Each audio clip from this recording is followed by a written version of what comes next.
I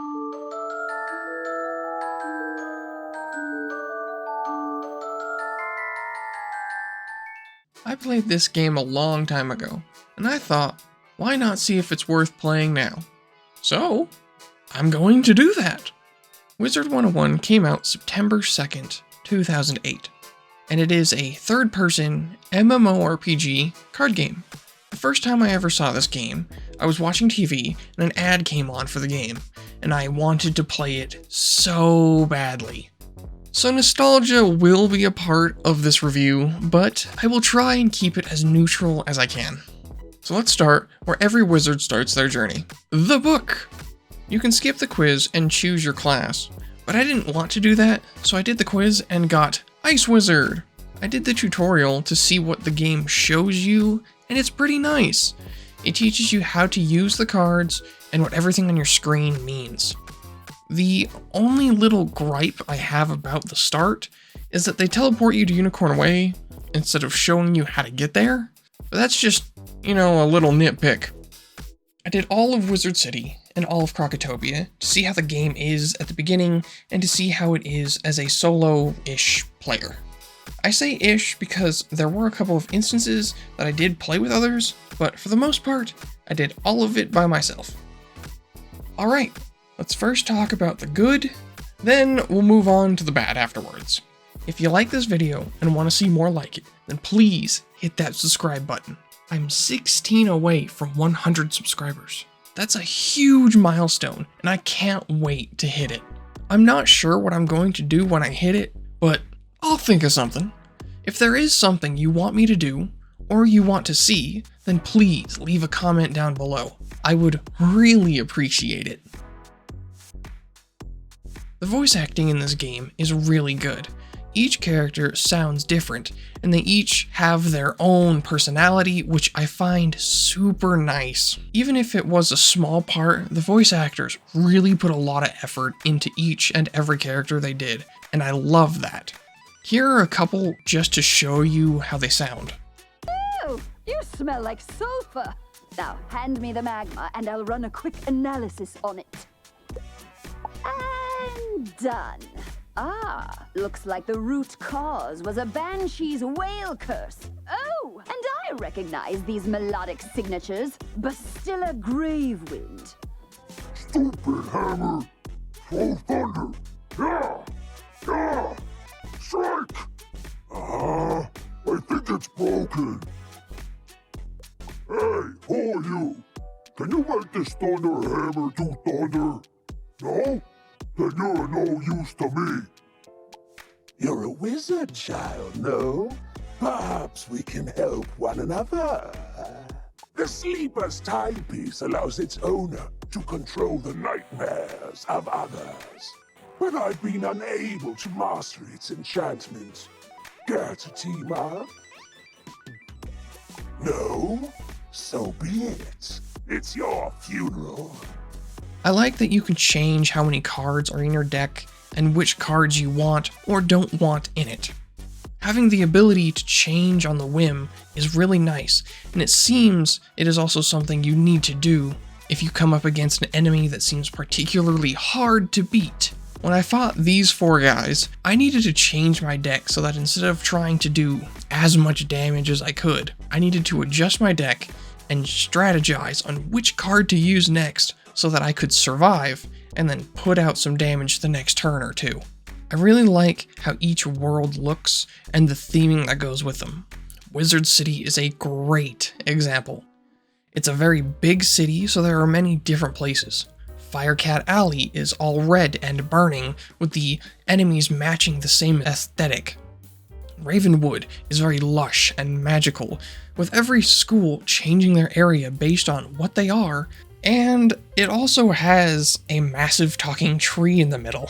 And finally, the places in between, like the shopping district. It might be a small area, but it makes you feel more immersed in the game. You don't just go from one area to the next. You need to walk through the city, go past the shopkeepers, go down the streets, and see all the buildings that build this world.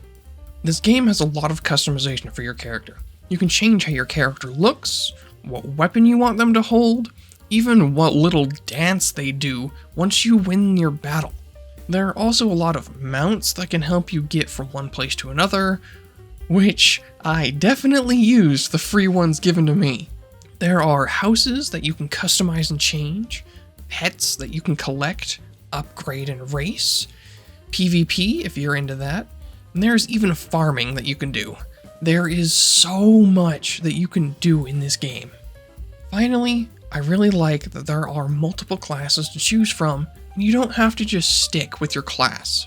There are 7 total classes, with a couple of added ones later on in the game. I wouldn't really call them classes, but they do add more spells. Don't worry about choosing one class and sticking with it forever. You can make another character and choose a different class. I multi-classed into the fire school, so I could be a ice fire mage, in the hopes that it would help me through this adventure. Whew, did it help me! Some fights, it was way better to use ice spells, and some fights fire spells. But it all came down to the situation. Is there anything else that you guys really like about this game that I may not have talked about? If so, please leave a comment down below so I can see what I missed. Now, we move on to the bad. Within an hour of playing, I ran into my first obstacle in this game. A paywall! You cannot enter Firecat Alley or Cyclops Lane without either buying the zone with 750 crowns each, which would unlock those places for your account forever, or by having a monthly subscription of $10. Now, initially looking at the price of crowns, this might be the better choice since for $5 you get 2,500 crowns. But here's the catch. Everything after Wizard City costs crowns. So, to put this into perspective, I finished Krokotopia. Let's add up everything I would have had to pay for if I went this route. You need to buy 5 places in Wizard City for 750 crowns each, 3 bundles in Krokotopia for 3,500 crowns each, and a dungeon for 915 crowns. That adds up to Wizard City being 3,750, Krokotopia 11,415, and the total being just for the first 2 worlds, 15,165 crowns. Based on the image I showed before, that would cost you a minimum of $30. I beat these 2 worlds relatively quickly. It took me a couple of days, but if I didn't get the subscription, then I would be paying a lot more just for the first 2 worlds, which I think is also a problem. I don't think you should have to pay for the first 2 or 3 worlds. This game is 15 years old. You should let people enjoy your game to the point where they might actually be interested in paying to play more, instead of, after an hour, you hit them with the "Stop! Give us money." Last year, they made multi-classing a lot easier to do. Normally, when you spend a power pip, the golden ones, on a school that you did not start with, it would only count as 1 pip, not 2. But if you have any arch mastery points, then you can make it so the power pips change to that school. This is a really cool thing that they added, and it's really nice to have since some schools are rougher than others. Normally, you would need to hit level 50 to get this ability, but something that most people may not know is that you can get this ability to change the power pips really early on. Nowhere did I see it mention that you could get it before level 50. You need to buy a specific crystal from the gem shop in Wizard City Shopping District and put it into an equipment with a square slot that is open or unlocked. If I didn't know about this, then I know I would have had a much harder time going through a lot of these fights. So it would be nice if they showed you that you could get it early so people can experiment with what classes they want to go into, and so they can mix and match as they please. Mounts! Okay, so this one might be more of a personal thing, but I still want to talk about it. They are really nice to have and make the travel in this game a lot easier to deal with. And there's a lot of travel.